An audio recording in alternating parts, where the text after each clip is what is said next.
Basta ang alam ko lang, hindi siya si Direk Loren. Hindi. Diba? Di sabi ng mga tao, kasi may mga tao talaga si Direk Loren yan. Kasama ko sa Korea si Direk Loren, tapos may PBB ngayon. Paano siya Kaya nga eh. confession room Diba? doon? Ano yung mga experiences mo sa PBB na, syempre napanood na nila yan. Ano yung Oo. mga unforgettable experiences mo sa loob ng bahay ni Kuya? Ang unforgettable talagang mga memories ko sa loob ng bahay ni Kuya, pagtungtong ko mismo sa bahay ni Kuya talaga. Dineklara kong, yam! Sabi ni Kuya, yam, magiging papasok ka na ng aking bahay. Sabi ko, ha? Talaga ba, Kuya? Makaka-experience ako ng aircon? Kasi sa probinsya namin, walang aircon, walang ref, di ba? So, baka puputi ako dyan sa loob ng bahay ng, di ba? Di ba ganon? Yung thinking ko, ay salamat, baka kahit maibig ako isang week lang, basta maka-experience ako. Wow! Oo, maka-experience ako ng buhay high-end. Buhay nakakaangat sa laylayan. Anong experience? And then yun, di ko akalain na makakilala ko ng mga other housemates na mga high-end na. Yung parang, hindi kasi, minsan kasi yung mga other housemates ko, yung parang, kung sa lahat ng, ako lang ata pinaka-poorest nun eh. Yung parang, mga high-end type sila na person. Ganon. So, syempre yung experience ko, yung pakikipaghalubilo, paano ko sila ihalubilo? Kasi, yung mga mayayaman dun sa probinsya naman, yung ginaganon. Parang, kami, Kamahal-mahalan. kamahal-mahalan, kagalang-galangan, diba? So parang, kami, parang, may ganun. Parang meron kang inferiority complex in a sense. Pero naging kaibigan mo naman din talaga sila. Yun yung ko kasi, syempre, magkasama kasi sa loob ng bahay ni Kuya eh. Magkasama kami. Palaging kumakain. So, palagi din pinapaintindi ni Big Brother na lahat tayo, pantay-pantay dito. Walang discrimination mangyayari. So, ayun, nakikipag-usap ako casually sa kanila hanggang sa naging magkaibigan kami, naging deeper yung relationship. Especially yung team life talaga. Yung tsaka si Fumiya talaga yung pinaka talaga din. Nakakilala ko kasi siya, actually, kung iisipin mo, parehas kaming foreign na probinsya ako, napuntang high-end city, tapos siya galing Japan. High-end siya, pero napunta siya sa yung Philippines, something. Yes.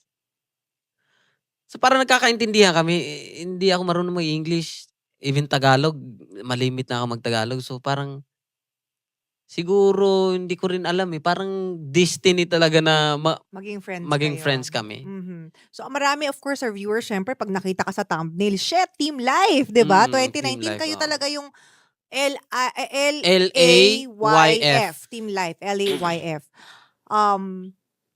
Bago tayo pag-usapan yung mga friendship mo with them. Ayan. Kasi actually, kilala ko rin kaibigan ko rin si Mary Grace Lagos. Oh.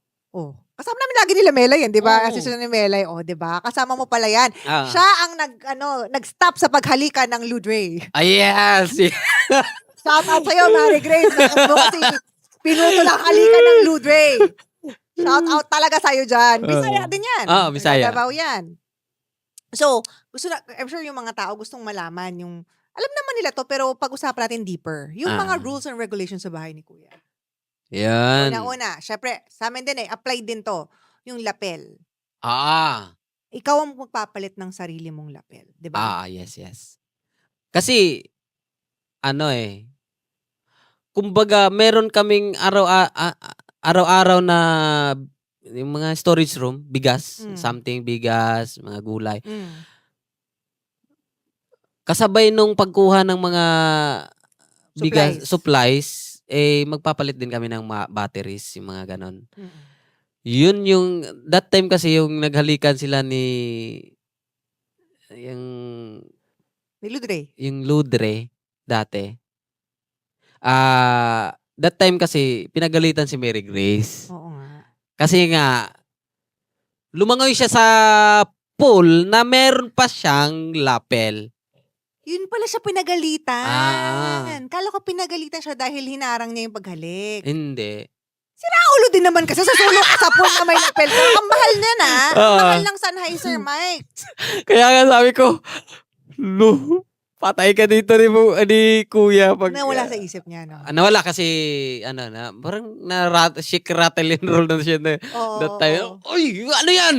Correct. Jump. Correct. Buti hindi pinabayaran. Hindi naman. Oo. Mabait naman si Big Brother. Correct. So, yan yun, lapel. Kailangan talagang, hindi ka Oo. pwedeng mawawala ng audio. Oo. Tsaka, ang mga, hindi ka pwedeng mag-usog ng mga Gamit. furniture, mga Yes. ganon. Hindi ka pwedeng mag-blower. Hindi pwede. Kasi maingay. Mm. Pwede ka magbigay ng mga secret habang nag-blower di ba? Ah. So, buti na nung time na yun, nung nag-aido kami, maganda yung bagsak ng buko. Kaya kahit hindi alam mo yun, kasi yung mga babae, hindi talaga pwedeng hindi naka-blower. Buhaghag yan. Pero nung time na yun, parang hindi ko alam kung nakariband ako or what, pero maganda.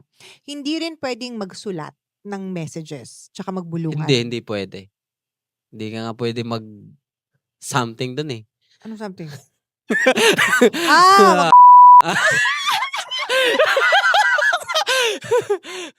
Hindi pwede Hindi ba yun. pwede? Hindi pwede yun. Pag-usapan natin yung CR. Putang inang CR. Ito na. Wait, kasi, okay, ito, tanong ng mga tao, yung CR po ba may camera? Yes. May camera ang CR. Meron. Okay. Nung nagliligo ka ba sa loob, nakahubad ka or nakabrace? Syempre, nung first day, nihiya ka pa. Correct. Kasi tayong mga probinsyano, conservative tayo eh. Mhm. Conservative ba tawag doon? Oo, conservative. So, the first day, ligo. Gaganon-ganon ka pa sa shower, oh. Kasi may camera dun eh. Topless naman. Pero Naka-brief. Naka-shorts. naka-shorts. Nung unang araw. Oo. After 1 week, bahala ka na dyan. Same. Ako din, same. Oo. One day lang ako parang bikini. Ah. Tapos second day, bahala kayo sa mukha. Gusto yung tignan to, de go. Pero ang nangyari yun, naliligo ako lagi nakahubad. Mm. Nung patapos na yung competition, nagtanong ako, naliligo ba kayo nakahubad? Hindi lahat pala naliligo nakabikini. Ako lang pala nakahubad. So shoutout sa mga editors dyan. Yeah, so yun, meron po talagang camera. Meron camera pero Hindi nila pinapanood. hindi kasi yun. Privacy kasi yun eh. Oo. Kasi hindi naman natin alam mangyayari sa loob ng CR. Kaya Exactly. sobrang useful din hindi natin alam. Baka sobrang magka-anxiety sa loob ng bahay ni Kaya, di ba? Understandable. Tsaka hindi nila lock ang CR. Hindi. Walang lock yun. Hindi nila lock ang Vacant CR. tsaka occupied Yes, ka. vacant tsaka. Kasi totoo nga naman, ako yung producer nun, tapos biglang merong mag-mental health breakdown doon. Mamamatay din ako. Na parang, buksan niyo yung pinto, please! Buksan niyo yung pinto, diba? I think ang difference lang sa inyo tsaka sa amin, kayo talaga, wala kayong contact sa outside world. Wala. Like, wala kayong nakikitang ibang tao. Kasi wala. kami nakakalabas kami. Walang gadgets. Wala rin kaming gadgets. Wala rin kayo. Wala kaming internet, wala kaming phone. Pero, may mga challenge kami na nasa labas. Okay.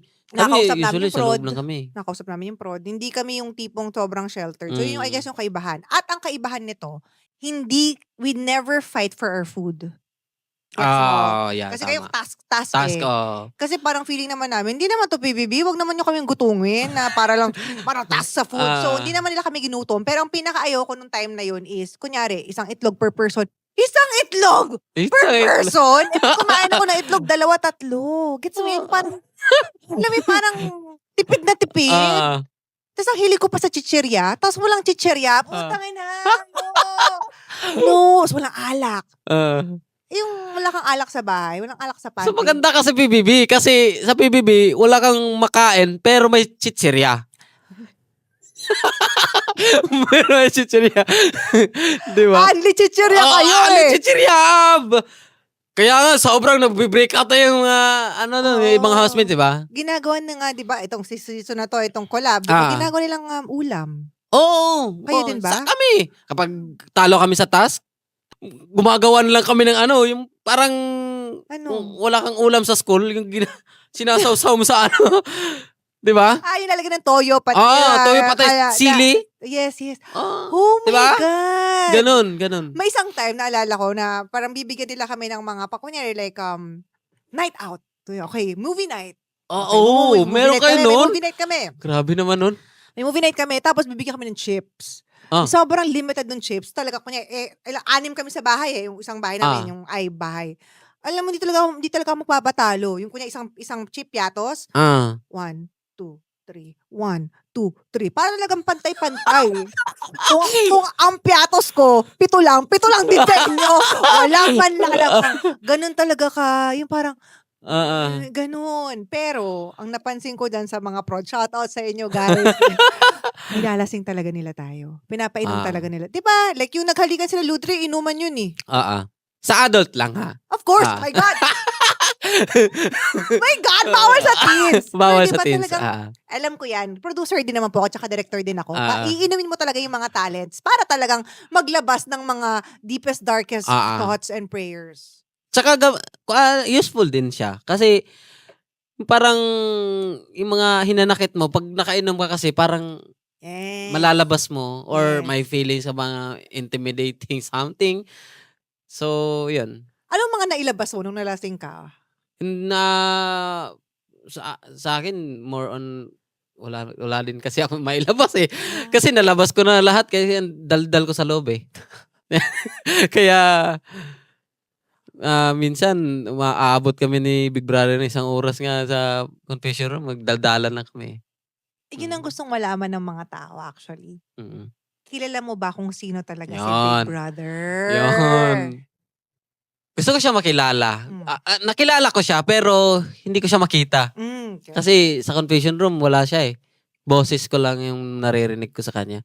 Pero sobrang gusto ko siyang yung parang gusto ko siyang mahag, yung parang ganon. Gusto ko siyang kuya.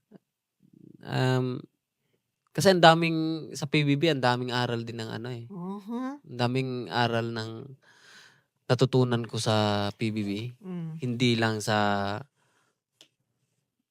parte ng pagiging totoong personality mo. Also yung totoong tao. Yung pagiging totoong tao at saka pagiging strong mo, hindi ka, parang hindi ka dapat susuko sa buhay kung anong kinakaharap mong problema. So, hindi mo pa na-meet si PBB? Ay, si Big Brother. Si Kuya. Si Kuya. Actually, syempre dami ko lang friends, di ba, sa loob. Pero, sino siya? Wala talaga. Hindi ko rin siya kilala. Kaya nga eh. At saka hindi rin nila pwedeng kilalanin. Like, of course, kilala ng prod, pero bawal sabihin talaga. Naka non-disclosure. Sa bagay. Basta ang alam ko lang, hindi siya si Direk Loren. Hindi. Diba? Di sabi ng mga tao. Kasi may mga tao talaga si Direk Loren yan. Kasama ko sa Korea si Direk Loren, tapos may PBB ngayon. Paano siya confession room diba? Kaya nga eh. Sabi ko, nagtataka ako kasi after ng PBB namin, merong PBB Connect ba yun? Yes. Nakasama namin si Direk, tapos ongoing yung PBB. Sino nakikipag-usap sa housemate? Diba? Diba? So sabi ko, hindi naman si Direk. Kasi nakasama ko, sino yun? Si Big Sister? Hindi talaga siya. Kaya nga eh. Pero meron. Definitely. May isa dyan. Meron. Hindi lang siya.